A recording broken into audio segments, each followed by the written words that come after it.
greater than the negative counterpart, but less than the positive counterpart. I get that, but I that's don't it.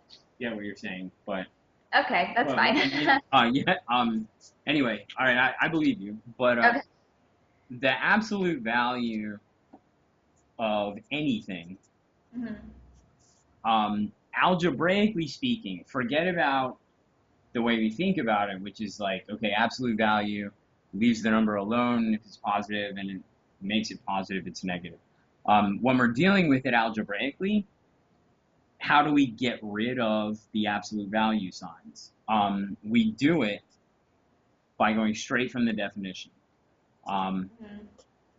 We get rid of the absolute value signs and call it a day if the thing inside the absolute value signs is positive. Yeah. We algebraically replace what's on the inside with the negative when the thing on the inside is negative. Okay. Okay, this is the rule for Okay. absolute value. Now, in our example, we have x going to 20 from the minus direction, Yeah. right? And up here we've got 4x minus 80 over 20 minus x, okay? Now, you can factor things out of absolute value, Yeah. and whatever you factor out of it is going to be positive. Okay. Meaning, like, if I wanted to factor the absolute value of negative 48, Mhm. perfectly reasonable to write that as 6 times the absolute value of negative 8. Okay. I could also write it as 8 times the absolute value of negative 6, Yeah. right? And I could write it as 8 times the absolute value of 6, but this thing on the outside is positive. Okay. So the first thing I'm going to do is I'm going to take a 4 out of the numerator just because Yeah. I can. So this is limit x goes to 20 from the minus direction of 4 x minus 20 over 20 minus x. Mhm. Now, what I don't ever do, and I don't know if you were tempted to do this or not, Yeah. is say to yourself, like, oh, this is just x plus 20, because that's what absolute value does. Yeah. No. Or you weren't tempted to do that? Okay, No. good. Now we look at this x minus 20 over 20 minus x, and like something has to happen there Yeah. to make things get simpler. So Yeah. now we just have to say, all right, we need to replace x minus 20 with either x minus 20 or negative x minus 20. Uh-huh. And we'll use the top version if x minus 20 is positive, and we'll use the bottom version if x minus 20 is negative. Okay. Okay? And it's easiest to sort of solve for x. And we say the top version is we're going to use if x is bigger than or equal to 20. Yeah. And the bottom version is what we're going to use if x is smaller than 20. Mhm. Well, if x is approaching 20 from the negative side, Yeah. x is going to be smaller than. Okay. Yeah. So that means, that whole discussion tells us that algebraically we can replace the numerator 4 times negative x minus 20 Yeah. over 20 minus x. Now, if you like, you can distribute the negative and say, well, this is 4 times negative x plus 20 Mhm. or 20 minus x. Yeah. And of course, these two are the same thing. Yeah. Okay, and with absolute value in this chapter, I don't think it actually gets any more complicated than this particular. Yeah. So, I mean, you kind of just memorize this trick. And Yeah. now, what would happen if we were asked not the one-sided limit, Yeah. but the two-sided limit? Like, so the answer at the end of the day is 4. Yeah. Got that. What is the answer when x is going to 20 from the positive direction? It would be using the x minus 20 over, so it would be 4 times x minus 20 over 20 minus x. Yes, right. In other words, everything is valid except for we picked this, Yeah, exactly. right? So it's 4x minus 20 over 20 minus x, and now we have that situation where these are really -1. Yeah, Right? exactly. So So 4 it would be times negative 4. 1. Yeah, -4. Yep. So what's happening is we have a limit approaching 4 from the left. Like if I have to graph this, it's going to look like this.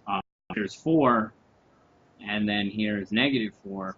Uh-huh. We're approaching 4 from the left and -4 Yeah. from the right. So Yeah. the Okay. overall limit does not exist. Yeah. They don't agree. Yeah. And this is going to be a recurring theme. I'm looking down to number 11. Yeah. Can you scroll down so I can? Yeah, sure. Okay. Are they asking you? Yeah. So now you got to be careful. That's -1, not 1 negative. And so that limit's not going to exist because of essentially this discussion. Yeah, okay. Okay.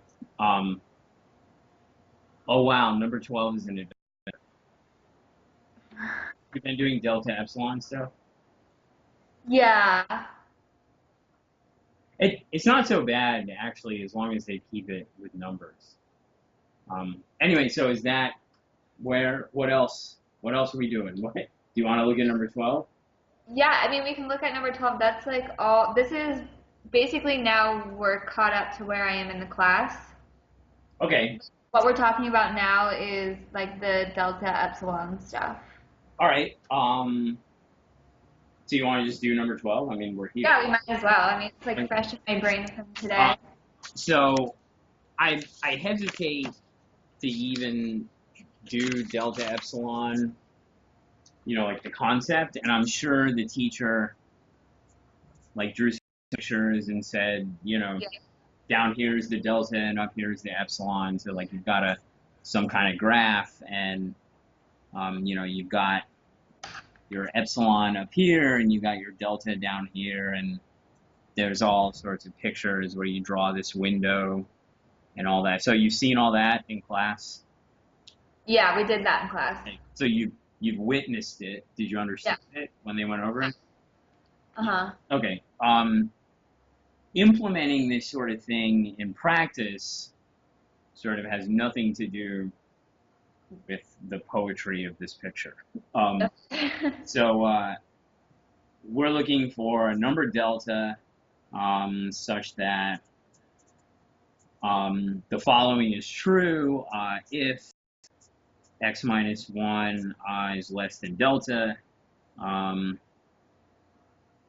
then I'm just going to say 4x minus 4 is less than 0.5.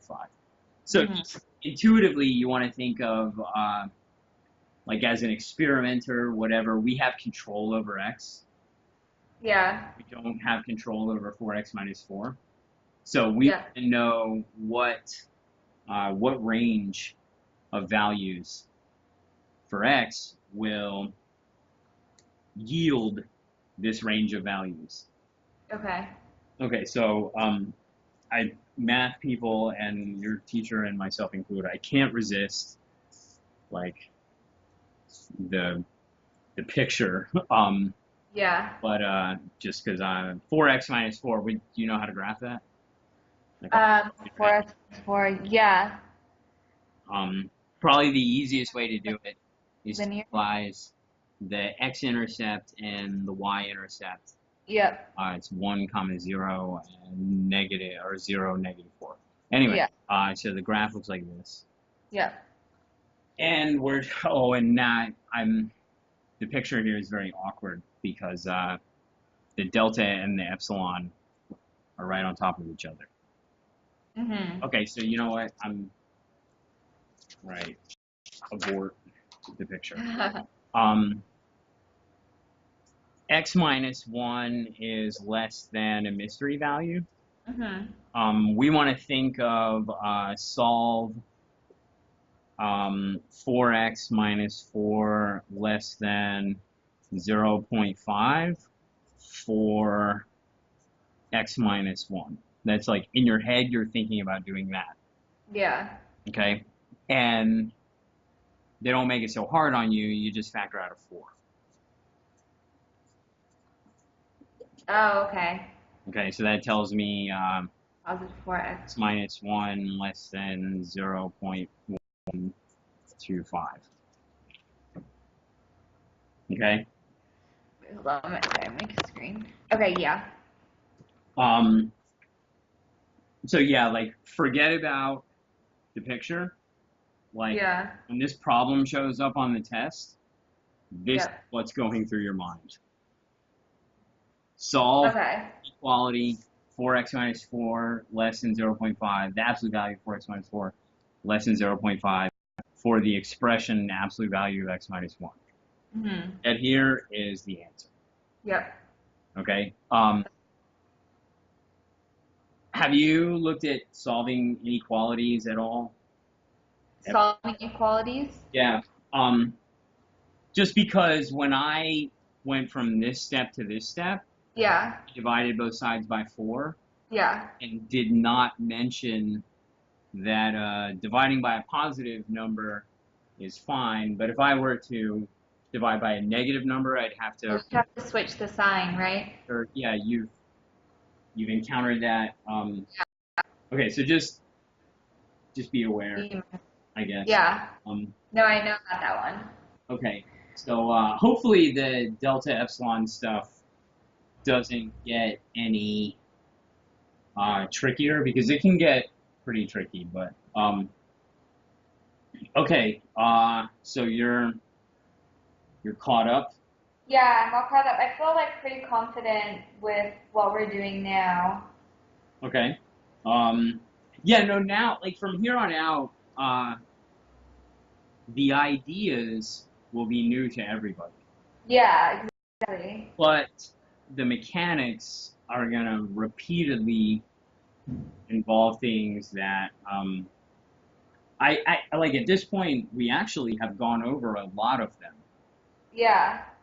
The whatever 3 hours to however long we've done this, Yeah. we've touched on a lot of them, but just doing one single example doesn't equal, you know, Master. yeah, yeah, and so yeah, at this point, from here on out, I'm guessing that we'll probably not really need to do long sessions. Yeah, no.